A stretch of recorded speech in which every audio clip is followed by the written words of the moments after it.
ಅಧಿಕಾರಿಗಳಿಗೆ ಬೆದರಿಕೆ, ರಾಜಕೀಯ ನಾಯಕರ ರಕ್ಷಣೆ.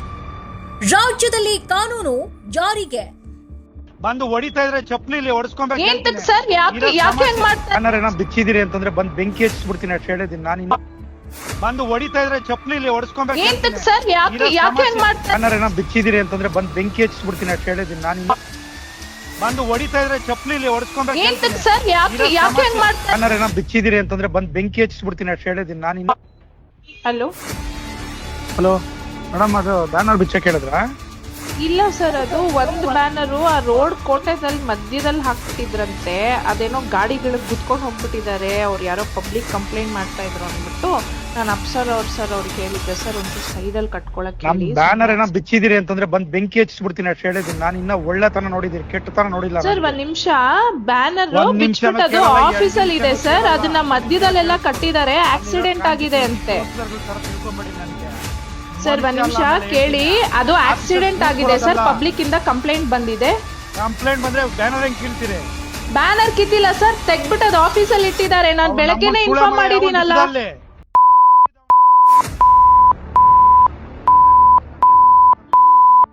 ಹೌದು ವೀಕ್ಷಕರೇ, ರಾಜ್ಯದಲ್ಲಿ ಅಧಿಕಾರಿಗಳ ಭದ್ರತೆ ಗಂಭೀರ ಪ್ರಶ್ನೆಯಾಗಿ ಪರಿಣಮಿಸಿದೆ.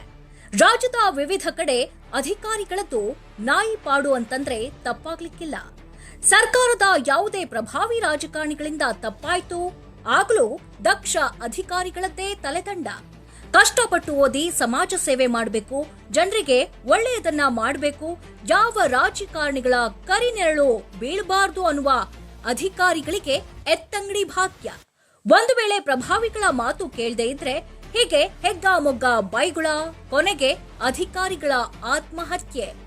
ಶಿಡ್ಲಘಟ್ಟ ನಗರಸಭೆ ಪೌರಾಯುಕ್ತೆ ಅಮೃತಾ ಗೌಡ ಹಾಗೂ ಪೌರ ಕಾರ್ಮಿಕರಿಗೆ ಕಾಂಗ್ರೆಸ್ ಮುಖಂಡ ರಾಜೀವ್ ಗೌಡ ಅವಾಚ್ಯ ಶಬ್ದಗಳಿಂದ ನಿಂದಿಸಿ ಜೀವ ಬೆದರಿಕೆ ಹಾಕಿದ ಆರೋಪ ರಾಜ್ಯಾದ್ಯಂತ ಭಾರೀ ಚರ್ಚೆಗೆ ಕಾರಣವಾಗಿತ್ತು.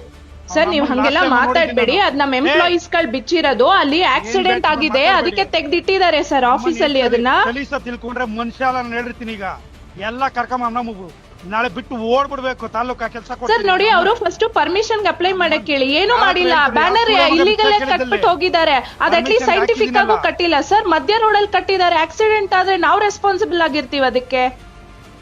ಲಾಸ್ಟ್ ಟೈಮ್ ಹಂಗೆ ಅಲ್ಲಿ ಕಟ್ಟಿದ್ ಬ್ಯಾನರ್ ಬಿಚ್ಚ ಬೋಳಿ ಮಗ ಸುಳೆ ಮಗ ನಮ್ಮನ್ನ MLA ಬ್ಯಾನರ್ ಕಟ್ಸಿದೀನಿ. ನೀನು ಈಗ ಹೇಳ್ತಾ ಇದೀನಿ, ಒಳ್ಳೆ ತರವಾಗಿದ್ರೆ ಸರಿ. ಏನಿಲ್ಲ ಡಿಫರೆನ್ಸ್ ಮಾಡ್ರೆ ಅವ್ನು ನಮ್ಮನ್ನ ಬೆಳಗ್ಗೆ ಒಂದ್ ಸೆಕೆಂಡ್ ಕೆಲಸ ಮಾಡಕ್ಕಾಗಲ್ಲ. ನೋಡಿ ಸರ್, ನೀವು ಕರೆಕ್ಟ್ ಆಗಿ ಮಾತಾಡಿ ಸರ್. ಇಲ್ಲಿ ಎಂಪ್ಲಾಯೀಸ್ ಗಳ ಮೇಲೆ ಹಂಗ್ ಸುಳೆ ಮಗ ಅಂತೆಲ್ಲ ಬೈಬೇಡಿ. Everybody has a responsibility.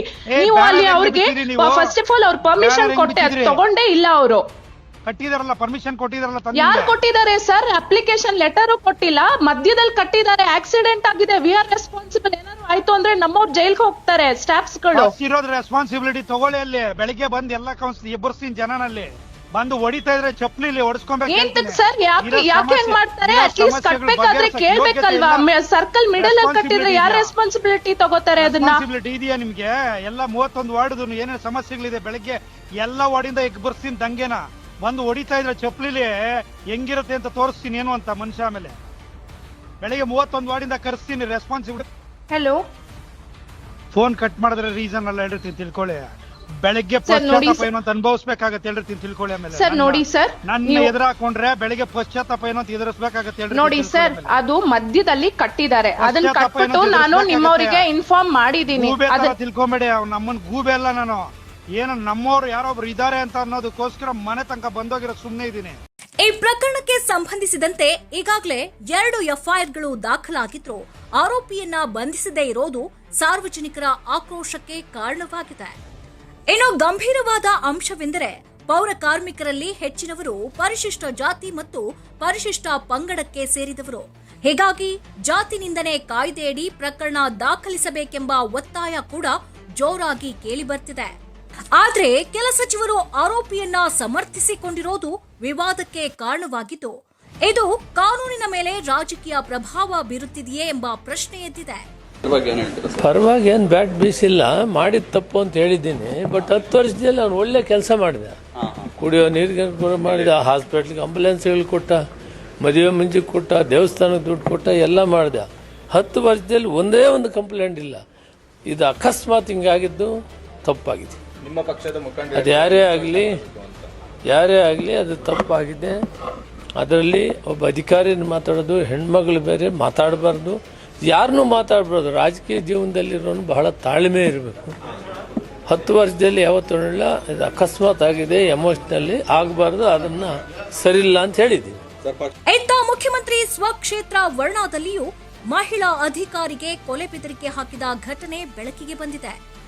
ಗುಡಮಾದನಹಳ್ಳಿ ಬಳಿ ಸರ್ಕಾರಿ ಜಮೀನು ಪರಿಶೀಲನೆಗೆ ತೆರಳಿದ್ದ ಮಹಿಳಾ ಅಧಿಕಾರಿಗೆ ಸ್ಥಳೀಯ ಪುಡಾರಿಯೊಬ್ಬ ಜೀವ ಬೆದರಿಕೆ ಹಾಕಿದ್ದಾನೆ. ಈ ಎಲ್ಲಾ ಪ್ರಕರಣಗಳು ನೌಕರರಲ್ಲಿ ಭಯ ಹುಟ್ಟಿಸಿದೆ.